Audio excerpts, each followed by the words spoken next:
Madeline Waters peeped at her watch for the 10th time, trying to squelch her attack of nerves. Everything she had been working toward depended on the success of this meeting with William Gray. Waiting at the coffee shop across from the Arts Council, she watched its van pull against the curb. Painted with multicolored flowers and lots of green leaves on the otherwise white background, it was impossible to miss. Tossing some cash on the table, she made a dash for the door and crossed the street. "Hello?" she called out to the lady standing at the front of the bus, assuming her to be the tour director. "I'm Madeline Waters. I believe you'll find my name on your list." The young woman raked her eyes over her before glancing at her list of participants. "I'll check." Madeline's heart fluttered as the possibility of being denied arose. Her broken-down car was in the shop yet again. What if they forgot to add my name? What if— yes, here you are. She pointed to the list before handing Madeline a name tag. "You may board any time. We'll be leaving in about 15 minutes. "Thank you," she said, and immediately climbed into the van. Cars started filling the parking lot beside the building. Several people walked toward them. Madeline could think of nothing except the upcoming meeting. What if he didn't agree? What if he refused her access? Keeping to herself, she chose the single seat over the back wheel well, where it wouldn't be necessary to engage in conversation with the others. They were all taking the tour as sightseers, laughing and talking as the last name was checked off the list, and the van pulled away from the curb. She wasn't really part of their planned outing, just going along for the ride from Georgetown, South Carolina, across the causeway to one of Willia Bay's islands.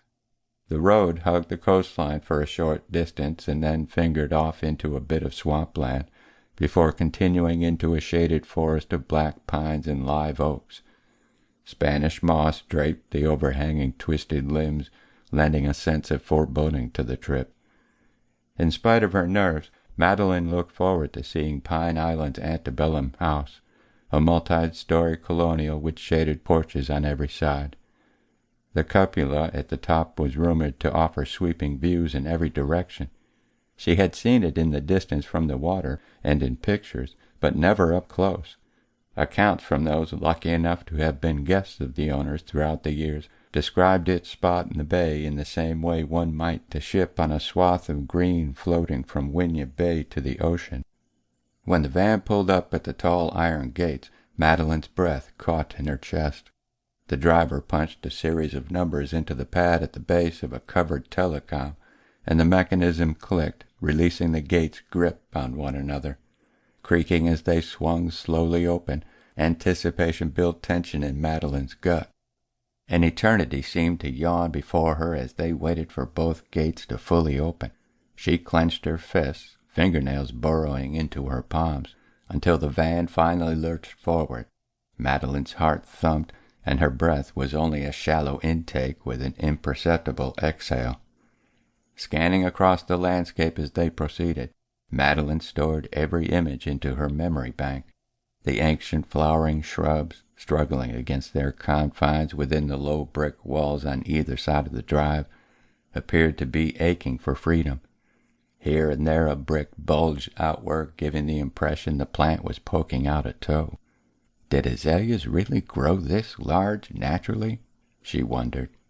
They rounded a curve in the drive, oaks and pines in small groupings on either side, and suddenly a vision in white shooting to the sky rose before them.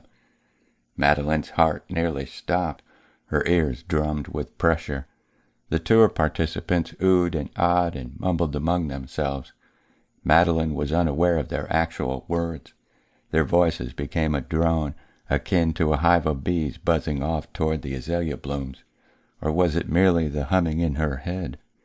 When the van pulled to a stop and its doors remotely opened, Madeline took a couple of deep breaths. She had arrived, finally. This is it, she told herself as she stepped down from the last stair onto the ground she had been waiting so long to see. Though she moved steadily forward, Madeline could barely feel her feet beneath her. To keep listening to this audiobook, I've left you a link in the description so you can do it. at no cost thanks to Audible's 30-day free trial.